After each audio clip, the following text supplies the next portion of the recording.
ఇప్పుడు sir judicial ప్రాసెస్లో అదే నేను చెప్తున్నాను. ఇప్పుడు జ్యుడిషియల్ ప్రాసెస్ మీరు ఏమి లాయర్తో మాడక్కలేదు, జస్ట్ మీరు వికీపీడియాలో కానీ లేకపోతే సెక్షన్ ఫలానా లేకపోతే 41 CRPC నోటీస్ ఏంటి అని పెడితే అందరికీ తెలుస్తుంది. అదే దానికి పెద్ద బ్రహ్మ మీకు మహా ఎడ్యుకేటెడ్ అని అవసరం లేదు. ఓకే, అందరూ ఒకటి మిస్ అవుతుంది, ఆర్జీని అరెస్ట్ చేయాలి ఇంకా అరెస్ట్ చేయడం అంటే ఏంటంటే ఏం కేసు అని ఎవడు అడగడు. మర్డర్ కేసా లేకపోతే కిడ్నాపింగ్ కేసా, ఏం కేసు అసలు అది కదా మెయిన్ డిస్ప్యూట్.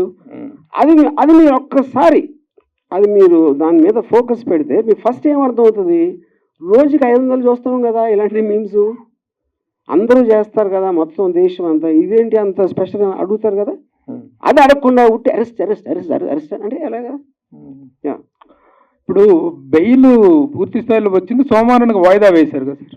అది అది జ్యుడిషియల్ ప్రాసెస్. నేను చెప్పేది ప్రాసెస్లో ఇంటరిమ్ బెయిల్ ఇస్తారు ఒక డేట్కి, దాని తర్వాత ఎక్స్టెండ్ చేస్తారు, లేకపోతే ఇంకోటి ఇస్తారు, లేకపోతే ఇంకోటి ఏదో వేరే వేరే పిటిషన్స్ అన్నీ వేస్తున్నాం, అదంతా డ్యూ ప్రాసెస్. ఆ డ్యూ ప్రాసెస్ అనేది ప్రతి దాంట్లో ఉంటుంది.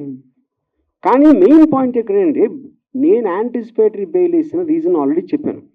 కానీ ముఖ్య రీజన్ ఏంటంటే పోలీసులు ఇంతవరకు చెప్పలా నన్ను అరెస్ట్ చేస్తానని, అరెస్ట్ చేయబోతున్నాం అని చెప్పలా. అది మెయిన్ పాయింట్ నేను చెప్పేది. అది మీరు అవాయిడ్ చేసేసి మీ మొత్తం అరెస్ట్ అరెస్ట్ అరెస్ట్ అంటున్నారు. అది ఇప్పుడు మీకు హెల్ప్గా నిలబడింది ఇండియన్ జ్యుడిషియరీనా, లేకపోతే గతంలో ఒకసారి వ్యూహం సినిమా రిలీజ్ అప్పుడు, ఒక్క నిమిషం సార్, ఒక వ్యూహం సినిమా రిలీజ్ అప్పుడు ఎలా మీరు సెన్సార్ మేనేజ్ చేశారు, ఎలా how who could have come out of this అని అడిగితే దావూద్ ఇబ్రహీం హెల్ప్ చేశాడని చెప్పారు మీరు. ఇప్పుడు ఎవరు హెల్ప్ చేశారు అంటే ఇప్పుడు దావూద్ ఇబ్రహీం హెల్ప్ చేశాడు అని మీరు నమ్మారు. అది జోక్, అది జోక్ అని కూడా తెలియదు. ఇప్పుడు కూడా చెప్పాను. ఇప్పుడు ఫర్ ఎగ్జాంపుల్ డ్యూ ప్రాసెస్లో దానికి ఉన్న సెక్షన్స్, దానికి ఉన్న ఎలిమెంటు, ఇప్పుడు ఒకటి ఏదైనా జరిగినప్పుడు సపోజ్ ఆ ట్వీట్ ఉందనుకోండి, దానికి ఒక యాక్షన్ జరగాల. మీరు చెప్పి నేను మిమ్మల్ని ఇప్పుడు చెప్పాను ఫలానా వాడిని కొట్టమని చెప్పాను, నేను చెప్పాను అంతే. మీరు కొట్టి ఏం చేస్తారు, ఆర్జీవీ చెప్పాను అంటారు. ఆర్జీవీ చెప్పినందుకు కొడితే అది నాకు దాని నుంచి డైరెక్ట్గా మీరు ఒక లాభం అనేది ప్రూవ్ చేయలేకపోతే నేను చెప్పినా కూడా that won't become an offence. Okay, so ఇప్పుడు 1 year బ్యాక్ నేను పెట్టిన ఏదైతే చెప్తున్నారో అది దాని వలన ఏం జరిగింది అసలు, ఇంత 1 yearలో ఏం జరిగింది ఒకటి.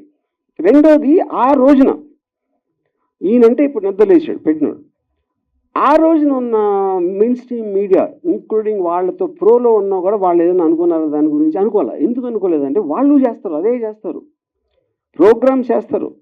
ఏది డూపులు పెట్టి, ఇది పెట్టి, క్యారికేచర్స్ పెట్టి, కార్టూన్స్ పెట్టి, పొలిటికల్ లీడర్స్ని కానీ సెలబ్రిటీస్ని కానీ ఎవరినైనా కంటిన్యూస్గా మీరు కార్టూనిష్గా చేయటం అనేది it's a culture in the whole world, in a free world. Ajeev గారు, అయితే 1 year బ్యాక్ జరిగిన దానికి కేసులు పెట్టడం ఏంటని మీరు అడిగారు. లాస్ట్ 5 yearsలో కూడా మీరు సినిమాలు తీశారు, ఈ గవర్నమెంట్ మారిన తర్వాత మానేశారు. ఎవరికి టైం వచ్చినప్పుడు వాళ్ళు నడిపిస్తారని ఎందుకు అనుకోవట్లే మీరు? ఎవరికి టైం వచ్చినప్పుడు వాళ్ళు నడిపిస్తారంటే ఏం నడిపిస్తారు? అంటే మీరు పొలిటికల్ మూవీస్ చేయనన్నారు కదా, ఇప్పుడు కూడా చెయ్యొచ్చు కదా. ఎందుకు చేయాలి? మూవీస్ చేయడానికి నా రీజన్, అప్పుడు భయపడ్డారు అనుకోవచ్చు కదా దాన్ని. నేను ఇది చెప్పింది ఎప్పుడు వ్యూహం రిలీజ్ అవ్వక ముందు చెప్పాను, నేను ఇంకా పొలిటికల్ మూవీస్ చేయను. ఎందుకు చేయనని చెప్పానంటే నాకు ఆ సెన్సార్ డీలేస్ అంతా చిరాకేసింది. అది ఇది అన్ని చెప్పి నా మొత్తం టైము 1 year వేస్ట్ అయిపోయింది దాంట్లో. దాని వలన ఆ విధంగా నేను డెసిషన్ తీసుకున్నాను, అది నేను చెప్పింది. సో మీడియా గురించి మాట్లాడారు కదా, సెన్సార్ సినిమాలకు ఉన్నట్లే మీడియాకు కూడా ఉండాలి అని చెప్పి. ఉండాలి అని చెప్పలేదు, బాగుంటుంది పోనీ. కుదరదు, ఎందుకంటే మీకు నాన్ బట్ ఎవరు టెలికాస్ట్ చేసింది వాళ్ళకి డేటాబేస్ లో రికార్డ్ అయ్యి ఉంటుంది. మీ మీద ఆరోపణలు చేశారు, లేకపోతే మీ బొమ్మలు ఇలా కార్టూన్ రూపంలో వేశారని చాలా చెప్పారు కదా.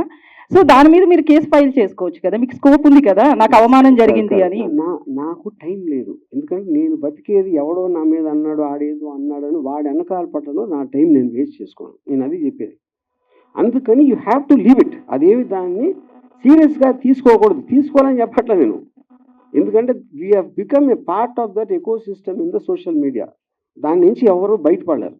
అప్పుడేంటి, అది మనం ఏం చేయలేం కాబట్టి దాంతోపాటు we have to adapt to it, అది నేను చెప్పింది. వర్మ గారు, ఈ మొత్తం ఎపిసోడ్ అంతా కూడా మిమ్మల్ని బాగా డిస్టర్బ్ చేసినట్టుంది. సో ఇప్పుడు ఇదేంటంటే అది నేను ఎలా ఉన్నాను అనేది మీ మీ మీ దృష్టిలో ఫీల్ అవుతుంది. ఇప్పుడు ఫర్ ఎగ్జాంపుల్ నేను ఒక చిన్న ఎగ్జాంపుల్ వేస్తాను. నాగార్జున ఒక చెట్టు దగ్గర అన్నపూర్ణ స్టేజ్లో ఒక చెట్టు ఉంది. చాలాసార్లు అక్కడ కూర్చున్నాడు. నాగార్జునకి ఏదైనా హిట్ వచ్చినప్పుడు ఏమన్నారంటే కొంచెం ఏదో తేజస్సు ఉందని, ఏదో స్పెషల్గా ఉంటాడు, అందుకని చూడండి ఎంత అలా అని చెప్పారు.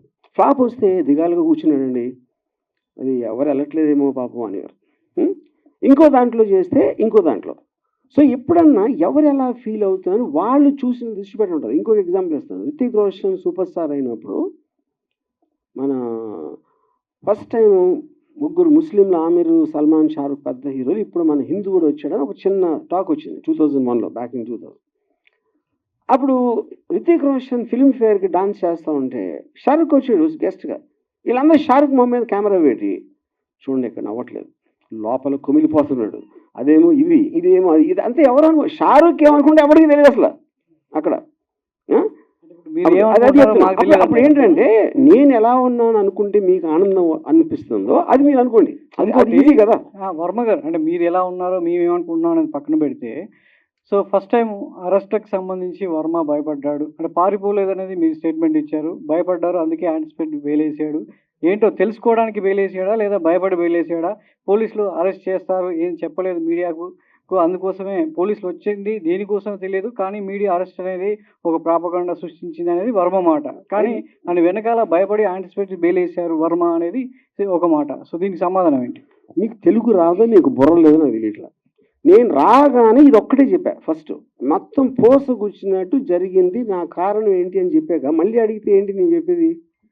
యాంటిసిపేటరీ బెయిల్ రీజన్ చెప్పాను, అక్కడ జరిగింది ఏంటో చెప్పాను, పోలీసులు ఇంతవరకు నా టచ్లో కూడా రాలేదని చెప్పాను, డెన్లోకి రాలేదని చెప్పాను. మళ్ళీ అది అడిగితే ఏం చేయాలి నేను? నోటీస్కి రిప్లై ఇచ్చని చెప్పాను కదండి. రిప్లైలో ఏమి ఇచ్చాను కూడా చెప్పాను. ఎస్ హియర్ అండి. యా యా యా ప్రతిదానికి స్ట్రైట్గా మాట్లాడేటటువంటి ఆర్జీవి పోలీసుల విచారణకు సంబంధించి మాత్రం వెళ్ళలేదు, యాంటిసిపేటరీ బెయిల్ వచ్చింది, it's fine. At the same time పోలీసులు సెకండ్ టైం నోటీసులు ఇవ్వడానికి డెన్ వద్దకు వచ్చారనేది క్లియర్ కట్ సమాచారం. సెకండ్ టైం కాదండి, సెకండ్ టైము వేరే డేట్ ఇచ్చారు ఫస్ట్ అయిపోయిన తర్వాత. ఓకే, ఆ డేట్లో నేను 10 o'clockకి నేను రిప్లై పెట్టాను, నాకు ఫర్దర్ టైం కావాలి, లేకపోతే వర్చువల్గా వీడియోలో వస్తాను. ఓకే, ఎప్పుడు రాని ఫోన్ ఎందుకు స్విచ్ ఆఫ్ వచ్చింది? ఏది అది చెప్తున్నాను. ఓకే ఓకే అది నేను చెప్పలేదు ఇందాక. నేను 2 o'clock వరకు నా ఫోన్ స్విచ్ ఆన్లో ఉంది. ఓకే, దాని తర్వాత ఇది వాళ్ళు వచ్చింది 10:30కి. 2 o'clockకి స్విచ్ ఆన్ చేసిన దానికి ఒక్కటి మీడియా వాళ్ళు విపరీతంగా అందరూ ఫోన్ చేసింది, ఏమైపోతుంది, పోలీసు ఎందుకు వచ్చారు, బ్లా బ్లా బ్లా బ్లా బ్లా, అది నా వర్క్ ఉంది. సెకండ్ రీజను, నేను యాంటిసిపేటరీ బెయిల్ చేసినప్పుడు దానికి ఒక 5గురు వేరే వాళ్ళు చేస్తున్నారు ఒకేసారి అన్న దాని మీద, దానికి ఎలాంటి స్కీమ్ అయ్యి ఉంటుంది, ఎందుకు చేస్తానని హరాస్ చేయటానికని ఆలోచించడానికి నాకు కావాల్సిన టైం దానికి నేను స్విచ్ ఆఫ్ చేశాను.